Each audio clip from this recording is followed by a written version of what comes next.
안녕하세요. 하이시간입니다. 안녕하세요. 예, 와치터미널 대표님 오셨는데 하이시간 본사예요, 본사. 네, 맞죠? 네, 네. 처음 와보시죠? 맞아요. 아. 제가 헌터님은 또 처음 이제 마지막으로 뵀었던 게 저희 네. 큐비터스 맞아요. 얘기했어요. 예. 근데 얼마 전에 큐비터스 또 올리셨더라고요, 리뷰 예. 영상. 예. 그때 실물을 한번 꼭 봤으면 좋겠다라고 하셨던 제가 말씀이 기억나는데 네. 드디어 그때 실물로 리뷰를 하셨네요. 실은 오늘 하이 시간에 부산까지 내려와서 꼭 이제 네. 촬영을 좀 말씀드리고 싶었던 게 자녀에게 나중에 물려주기 위한 롤렉스를 산다라는 문의가 제가 조금 들어오기 시작했어요. 네, 제가 그거 굉장히 미는 컨셉이거든요. 그래서 시계를 사랑하고 애정하는 분들 있잖아요. 흔히 말하는 우리가 시계 뭐 컬렉터가 될 수도 있고, 뭐 시계를 그냥 취미로 하나씩 모으는 분도 계실 수도 있고, 뭐 여러 분류들이 있잖아요. 시계를 접하는 경우들이 시계를 좀 오랫동안 하시려고 하는 분들이 계세요. 그런 분들한테 꼭 얘기해요.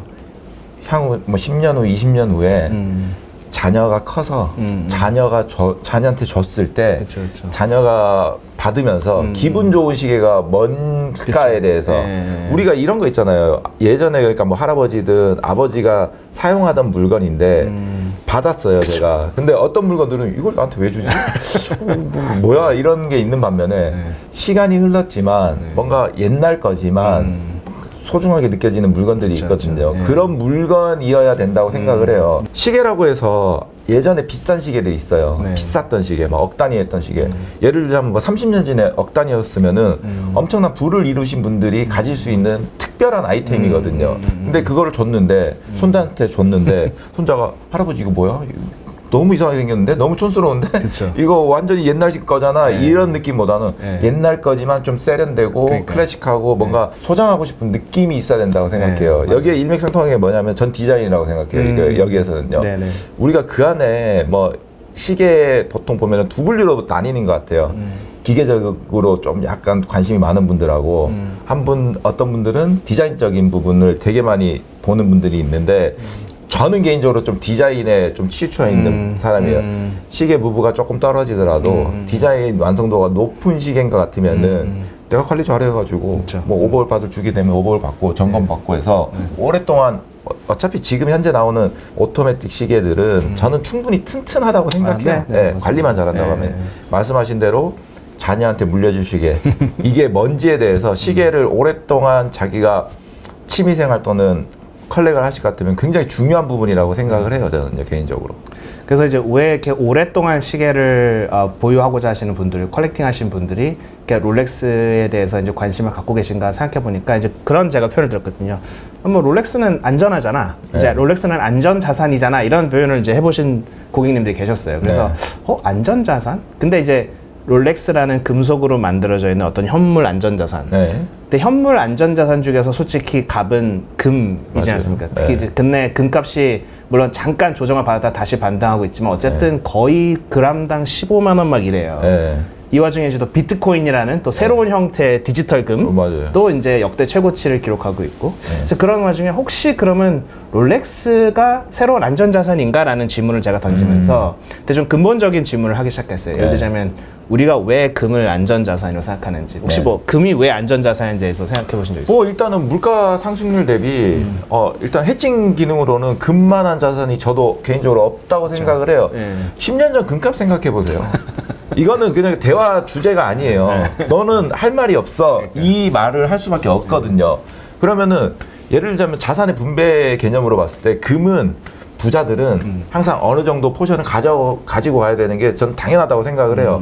거기에 아까 말씀하신 비트코인 있잖아요. 새로운 디지털 금이라고 얘기하고 있는 이 부분도 저는 항상 얘기를 해요. 가지고 계신 자산의 많은 부분을 말하는 게 아니다. 5% 내지 10% 정도는 가져가 볼 만한 가치는 충분히 있는 자산인 것 같다라는 얘기는 하거든요. 네네, 뭐 그렇죠. 거기에 뭐 올인을 하라는 얘기는 아니지만 일정 부분 우리 뭐 계란 나눠서 나무라는 얘기처럼 분배 개념으로 봤을 때는 저는 상당히 좋은 네. 자산이라고 생각을 네. 해요. 금은요. 저도 말씀하신 거 다 동의하고 그래서 우리가 왜 금을 이렇게 안전자산이라고 생각했는지에 대해서 조금 옛날 근본적인 혹은 네. 본능적인 이유까지 제가 한번 좀 연구를 해봤는데 네. 좀 몇 가지 재밌는 팩트를 좀 발견을 했어요. 우선 첫 번째로 저는 그 생각을 해봤죠. 이제 금을 우리가 뭐 유동성이 높고 안전자산이라는 개념을 도입하기 전에는 좋아해야 되겠죠. 네. 많은 사람들이 좋아해야지 맞아요. 네.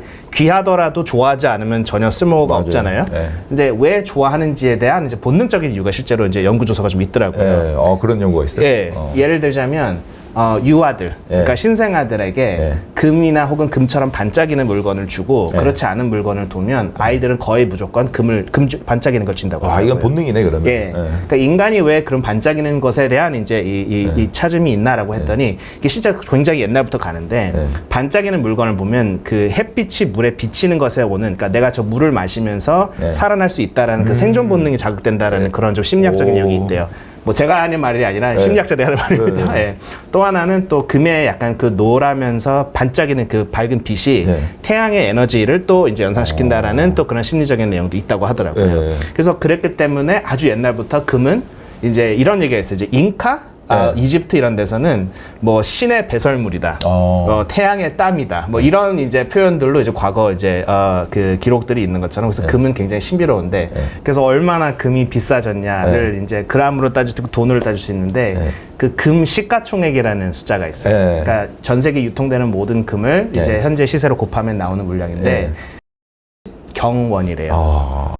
경원이라는 숫자가 저도 이제 감이 안 와서 30조도 개념이 안 오니까 경원이 얼마인가 봤더니 삼성전자가 근데 올라서 조금 더 높아질 수 있는데 약 600조래요. 그러니까 삼성전자 같은 기업을 50번을 살 수 있는 게 이제 금의 시가총액이고 중국과 일본의 1년 GDP를 합산한 것보다 살짝 낮은 게 금의 시가총액. 그러니까 굉장히 큰 경제적 규모를 갖고 있는 거죠. 숫자로는 감이 안 오는 이라는 숫자는 감이 안 오는 숫자거든요. 그러니까요. 근데 이제 어쨌든 말씀드린 대로 재밌는 게 금은 근데 이자를 발생시키지도 않고, 그렇죠. 금을 우리가 갖고 있다고 해서 갑자기 금나무가 옆에 자라는 것도 아닌데도 우리가 금을 좋아하는 이유는 뭔가 신비로움, 그리고 그 신비로움에서 오는 것에 동시에 불변, 변하지 않고.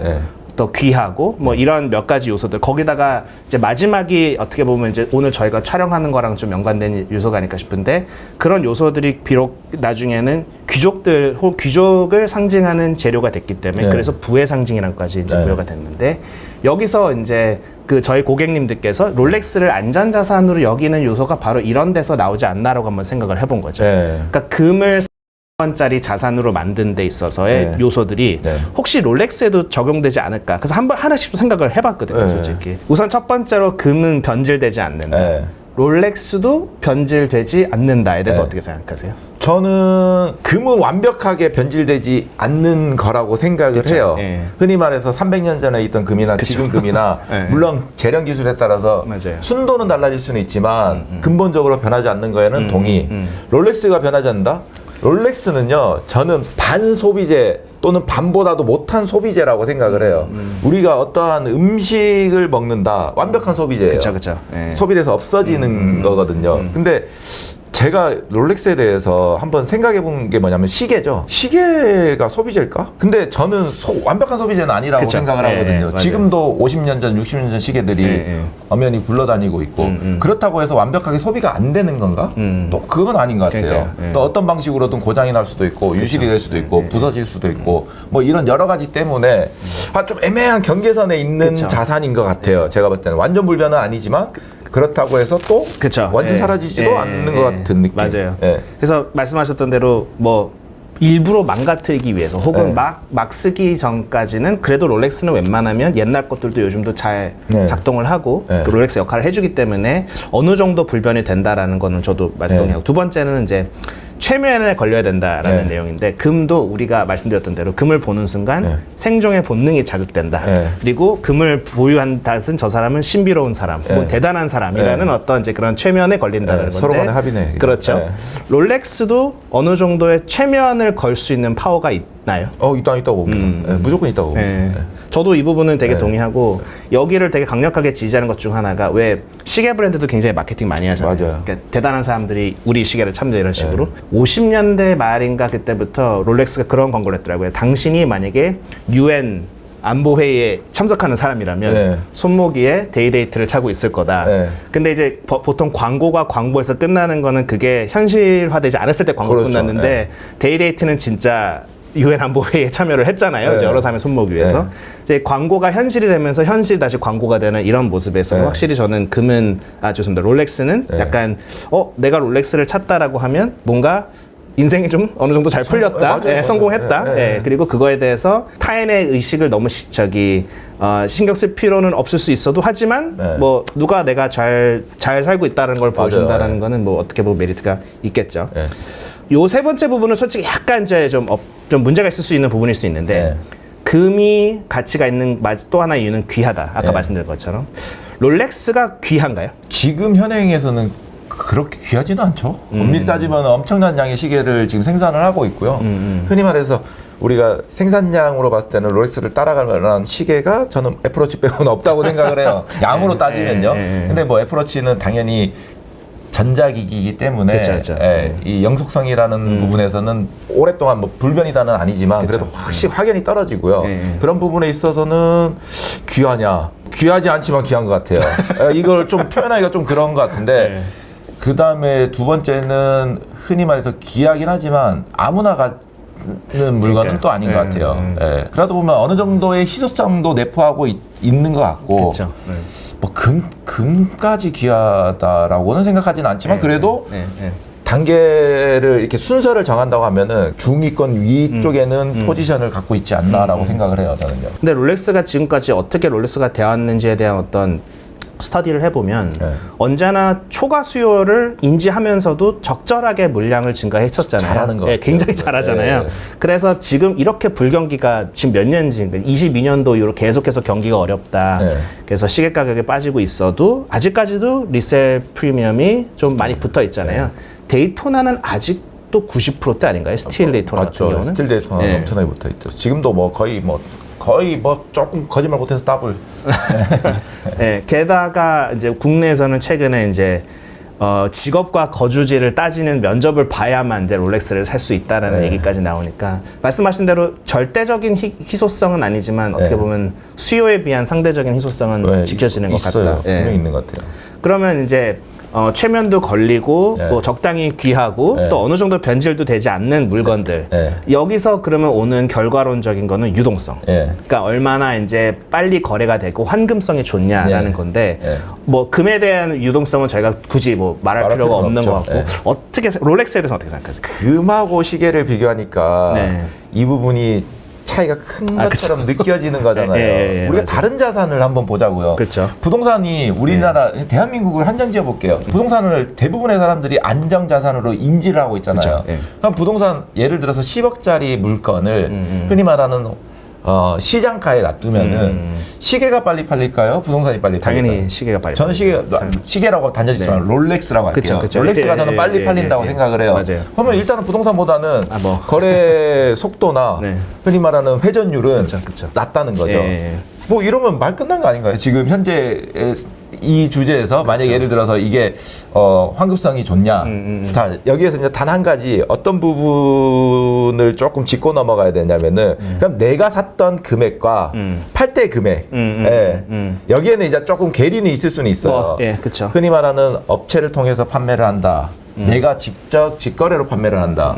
이거는 선택에 따른 차이인 거지. 그쵸. 실제로 거래가 대비 내가 샀던 금액에서 흔히 말하는 강가라는 부분도 충분히 저는 안정적이라고 생각을 하거든요. 그리고 말씀하신 대로 뭐 가격을 조금 희생하는 안 하지만 대부분의 신형 롤렉스들 인기 많은 거 아직까지 P가 붙어서 거래가 되고 있음에도 이제 이거는 제가 좀 집요한 조사를 좀 했어요.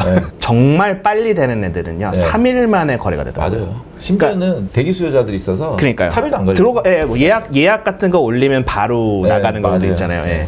그리고 평균으로는 한 18일 정도 된 것 같아요. 그래서 14일, 뭐 20일, 13 낮은 거는 3일. 그러니까 굉장히 어떻게 보면 짧은데 이제 이 짧다라는 걸 말씀하신 대로 이제 금하고 비교하면 좀 어려운 게 몇 가지가 있죠. 왜냐면 금이나 혹은 비트코인은 내가 금괴 하나를 살 돈은 없지만 요만한 거 하나를 쪼개서 살 수는 있죠. 맞아요. 근데 제가 롤렉스를 링크만 하나 사서 거래를 한다라는 거는 솔직히 말이 안 되잖아요. 어렵죠. 그런데 롤렉스도 말씀하신 대로 싸진 않아요. 평균 중고 시세가 2천 후반대인데 이러면 이제 우리나라 월 평균 소득의 4배, 5배. 4배, 5배나 되는 금액대의 이 고가품을 쪼개서 살 수도 없는 거를 짧게는 3일 만에도 거래가 된다라는 건 전 이거는 엄청난 거래량이라고 생각을 하는 거고 그래서인지 다시 아까 시작을 돌아가서 그러면 롤렉스는 안전 자산인가요?라는 질문 혹은 네. 새로운 어떻게 보면 금까지는 아니지만 네. 뭐 제2의 은 정도는 될 수 있을까요?라는 질문에 대해서는 제가 농담으로 이 전쟁이 난다고 생각을 해봐. 배 타고 어디 가야 돼. 금괴를 막 들고 다니면은 오히려 더 불안할 것 같아. 야, 내가 너한테 비트코인 그 사람이 지갑이 없을 수도 있고. 이거는 바로 눈에 보이는 맞아요. 거고 현물이고 네. 노레스 분통시계 풀러주고 저 비행기 좀 태워주세요. 배 좀 태워줬으면 할 거다.